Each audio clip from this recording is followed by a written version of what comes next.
Nidorino, Nidorina, use crunch and poison jab. Nido. Rina. The two Poisonelle-type Pokémon scratched their feet at the ground and then charged at one another across the grassy area they were battling in. Nido. The pink-skinned Nido Pokémon vocalized as it jumped at its counterpart with the horn on its head glowing with dark, purple poison. Rina. The other one called back in defiance as she jumped away from the attack and then came down on the male with her teeth extended and glowing in the move crunch. However, the other one utilized its impressive agility and jumped to the side and out of the way. An impressive feat since the both of them were currently wearing very heavy body armor while they trained. At that moment, their trainer called out, "Now use headbutt." As they took off at each other again and rammed their heads together, gritting their teeth and growling at one another as one tried to overpower the other. Eventually, seeing their growing fatigue, the black-haired boy watching them gave the command for an all-stop. "Okay guys, that's good, take a break." And just like that, both supposed foes disengaged from one another and then smiled in a friendly manner to each other before leaning in to rub muzzles together in a sign of no hard feelings. Ash smiled as he watched the two of them with his arms crossed and then turned to look at his other training Pokémon. Oddish. His little grass type chanted as she jumped out of the way of a flamethrower that was sent her way, courtesy of Clefairy's metronome, and then used Mega Drain. The energy-sapping tentacles of the move soon speeding towards the rare Pokémon at top speed. Although, Clefairy wasn't about to be outdone as the serious-faced Mt. Moon native called out, "Clefairy YYY," and then glowed blue as she used the move Copycat. This caused an identical legion of Mega Drain tentacles to shoot up around her body and then fly right back at Oddish's own. As the two identical attacks met head-on, both Pokémon, whom were also wearing body weights, struggled and fought back against each other brutally, with all of their intent on winning. Panning his gaze further on still, Ash watched his Beedrill zoom away at impressively fast speeds from a thunderbolt launched at him with a loud, chew. Then, with the bug and electric type being weighed down as well with body weight, Beedrill dropped down at Pikachu in a swerving, zigzagging motion and began jabbing his sharp drill-like hands at the electric Pokémon. Pikachu, being fast on his feet, dodged and moved out of the way of each hit and then even began using Iron Tail as a counter block once Beedrill started using the stinger on his hind end as a weapon too. Finally, seeing as his Pokémon had been going at it hard all morning, he called for a total stop. "Okay everybody. You can all stop now, break time." As the fighting came to an end, the raven-haired trainer watched all 6 of his Pokémon drop to the ground while panting and sweating heavily out of sheer exertion. Even Beedrill had dropped to the earth, no longer able to keep himself up anymore with his tired wings. Walking over to his Pokémon, Ash took off their heavy body weights and then shrunk them back down. Afterwards, he heard Brock yell out that lunch was ready, which had his formerly tired Pokémon jumping up and making a beeline for the campsite a short distance away. As he watched them join the ravenous horde that was all his friends' Pokémon while they mobbed Brock for food, Ash chuckled and took a seat on a mossy log nearby. Then, pulling his backpack close, the raven-haired boy started to pack the body weights and then pulled out the egg that Mr. Fuji had given him.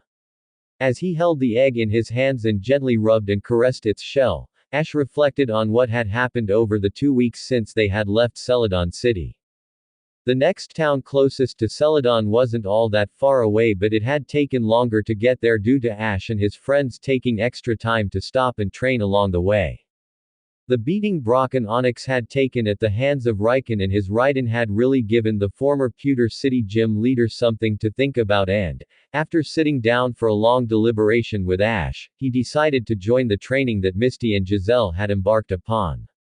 Brock himself did the physical training routine that Ash did and his Pokémon, Zubat, Graveler and Onyx, also did the same basic training routine the others did, only with some obvious and slight variations. Mostly when it came to specialty routines that was meant for not just their unique species but also for the 3 of them as individuals. The first week on the road had also seen Ash training his newly evolved Ivysaur, Wartortle and Charmeleon and helping them to become accustomed to their new forms. Wartortle had rather quickly adjusted to his evolved body and so had the other two. In fact, all Ash really needed to adjust training-wise was the intensity of their routine and the amount of weight they wore when training. Mostly since their overall strength and durability had exponentially increased because of evolution. Ash had been concerned that Ivysaur would have some mental issues with his evolution, that being due to the fact that as a Bulbasaur, he had retained a serious adversity for a long time against the idea of evolution.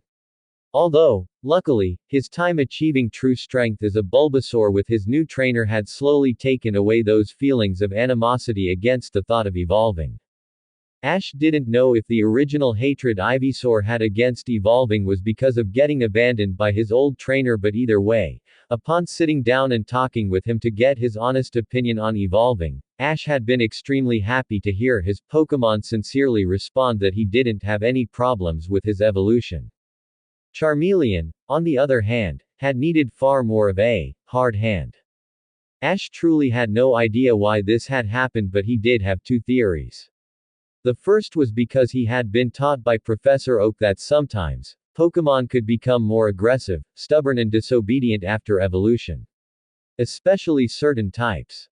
Charmeleon also had a bad past with his former trainer, Damien, and Ash believed that his old feelings of worthlessness as a Charmander, combined with his evolution, not to mention that he indeed was part of a species of Pokémon that could be negatively affected by evolution, is what caused the issue he had developed after evolving.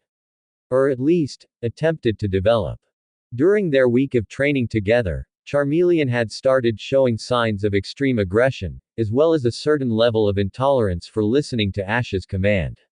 He had tried to begin acting lazy. He would get too rough in his spars against the other Pokémon and his general demeanor had begun to turn sour. Needless to say, Ash had, in his words, shut that shit down, about as soon as it started. During one of Charmeleon's rebellious moments where he refused to listen and tried to use a too powerful flamethrower on Pikachu, Ash promptly ran out onto the training field, tackled Charmeleon to the ground and then commenced wrestling his Pokémon through the dirt like a pair of Rattata tussling over territory or a mate. For what had seemed to Brock, Misty, Giselle and the other Pokémon like hours but was really only several minutes at best, Ash and Charmeleon had wrestled on the ground in a vicious brawl. Every time the fire type scratched him, Ash scratched back and every time he got bit, he bit right back. The fighting had only come to an end when Ash managed to get around behind and under Charmeleon in a choke bar with his arm locked under the aggressive Pokémon's neck. Only after Charmeleon knew he had been defeated and quit struggling, Ash had then demanded to know if he was through acting insubordinate. The angry fire type hadn't wanted to answer, but his determined and equally as furious trainer refused to take no for an answer, continuing to choke his Pokémon until he finally relented. Afterwards, Ash had basically given the rebellious Pokémon the absolute riot act and told him, in no uncertain terms, that he asked for nothing that he didn't give in return. He had said that he gave his Pokémon respect, love and his utmost devotion no matter what, and he expected nothing less than the same in return. Ash told Charmeleon that he didn't care if his Pokémon did or didn't win battles, all he expected in return was respect and obedience. He had said that he knew Charmeleon had a rough past with Damien that had caused issues with his own self-image, but what had happened in the past needed to stay in the past. He had told Charmeleon that he no longer needed to prove himself to him or any of the other Pokémon since Ash was already proud of him and loved him regardless of what he did or didn't win or lose. He assured Charmeleon that as long as he continued to try, respect he and the other Pokémon and did his best in all he undertook, that was all that mattered. He had then offered the fire type an ultimatum. That choice being that Charmeleon could either stay and be part of their family, and respect them as such, or he could leave. Because, as Ash had said and reiterated to Charmeleon, any disobedience he would shut down immediately. Needless to say, the fight Charmeleon had in him was lost in the subsequent heart-to-heart conversation he had with Ash, not to mention the following ultimatum he had been given, was more than enough to return the fire type to his senses and stamp down his feelings of rebelliousness that had been surfacing, for no real reason, against a trainer whom he was very happy with.